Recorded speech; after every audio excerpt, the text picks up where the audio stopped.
Hello, Jennifer Johnston. Hello. My name is Agnes and I'm going to interview you today. Okay. So, we are pleased to welcome you and thank you for agreeing to give us this interview.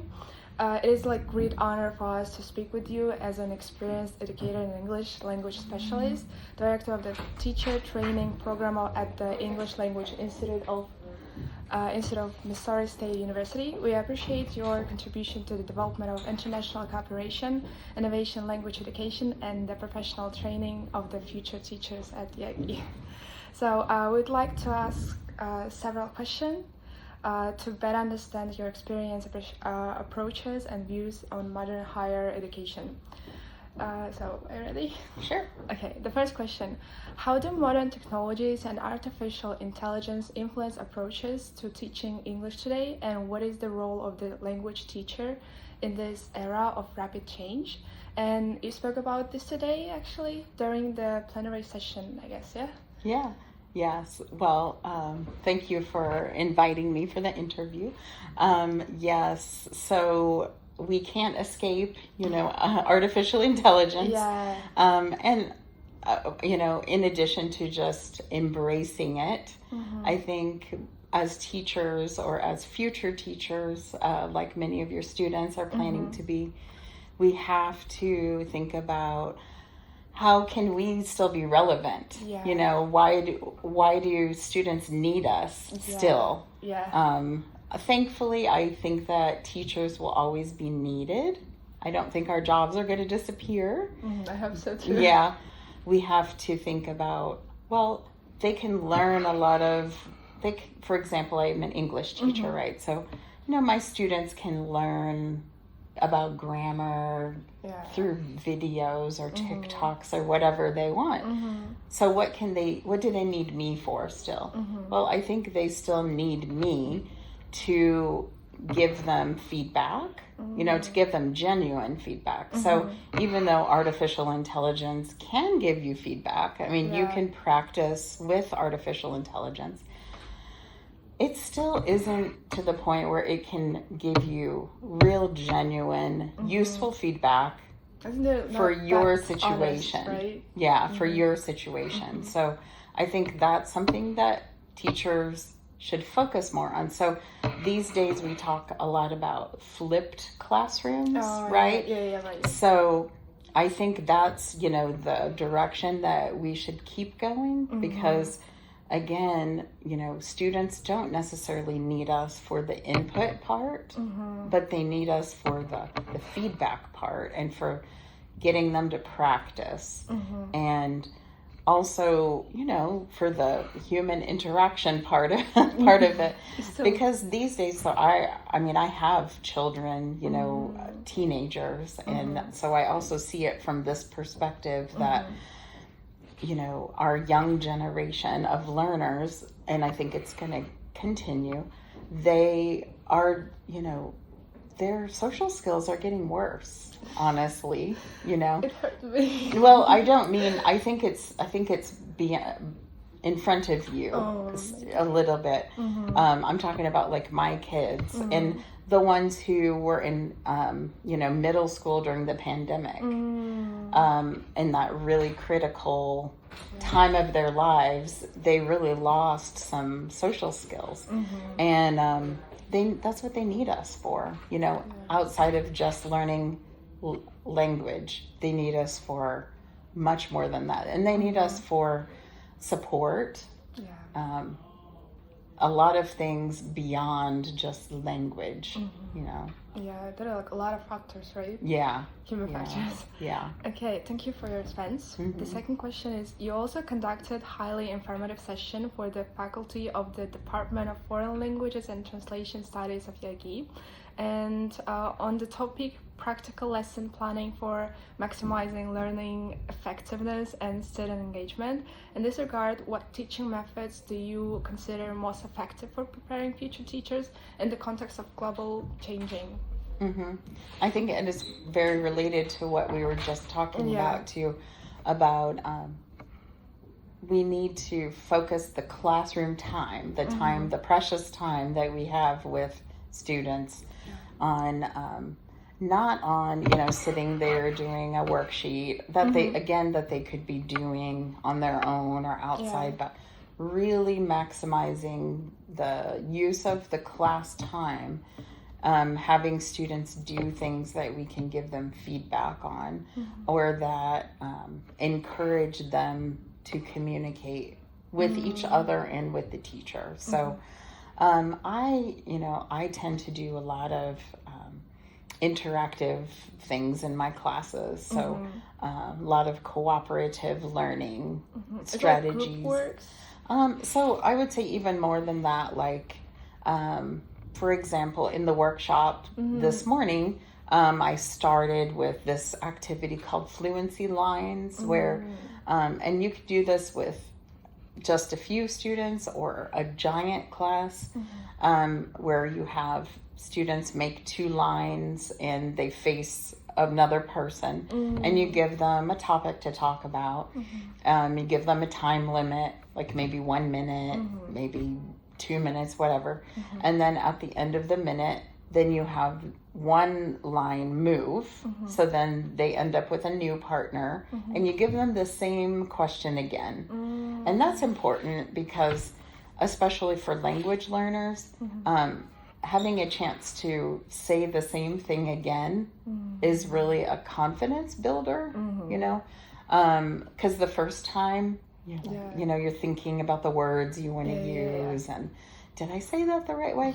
And then the second time you think, oh, I could say it a little bit better this time. And you might even do that you might even do the same question a third time, as many times as you want.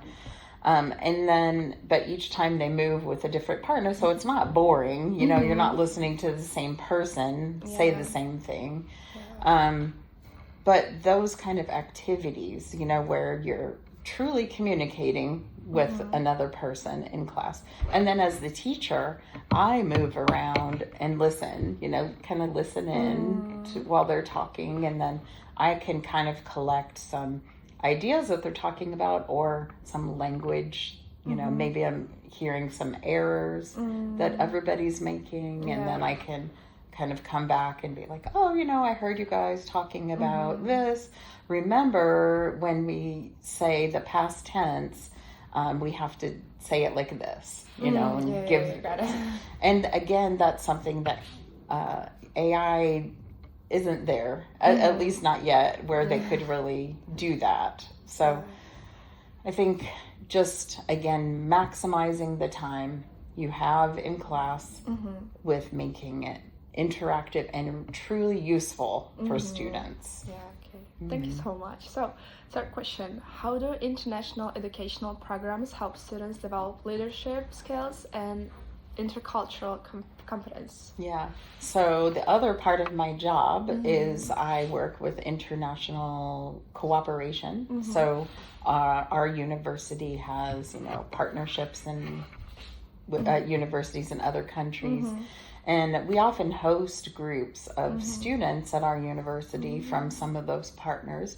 And we think it's really important to have an element, even if it's an English language, development course, to have an element of leadership in there. And beyond that, an element of like volunteerism.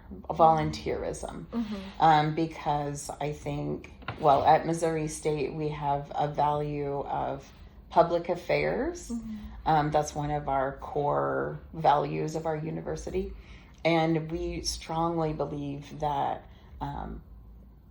giving back to the community is what a leader should do. That's one of the key features of a leader, is knowing how to contribute to the betterment of society. So, for example, when students come, we either have them visit like a retirement home. So that's in the U.S. we have retirement homes for older people to live, if their families can't take care of them. And so our students visit a retirement home and they prepare either like a performance to do for them, or some craft to to do with the people. Mm-hmm. Or we ask the retirement home if they have any projects that they need to be done. So we've even gone there and we painted doors for the retirement, the residents, because they told us that people in wheelchairs often will like bump into, you know, and then it scrapes the doors, and then so they got, you know, freshly painted doors, and they were very happy. Yeah, it's But really good. I think that you know, having that experience like that really impacts the students that come for those programs, and it makes them think beyond their own self.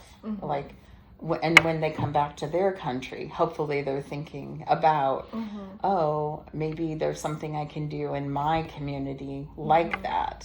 You know, maybe there's retirement homes here, or maybe there's, you know, like an after school program for kids that I could volunteer at. Yeah. So that's what we hope when we host those programs. Yeah, it's really good, actually. Yeah. Really good. I think in our university we have to do the same thing. Oh, that's good. Yeah. Yeah. Next question, last question. What advice could you give to students and young educators who aspire to become leaders in the field of education? Yeah. Well, I mean, if this is possible, I think having a, you know, a study abroad experience changes your whole perspective on everything.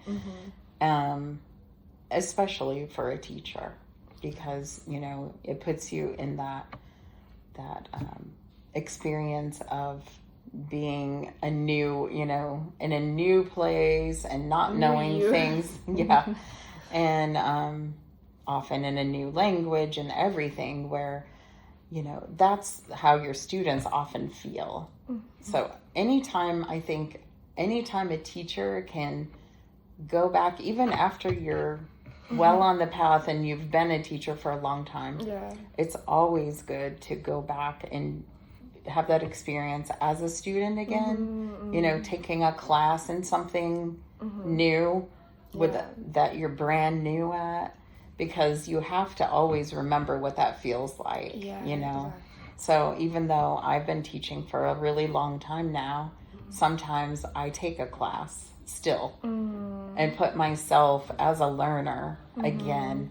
You have to be a lifelong learner as a teacher. You have to have that philosophy. It's hard, but it's like good for teachers. Yeah, right? You have to be, because you have to always remember what it's like to be a learner. You know.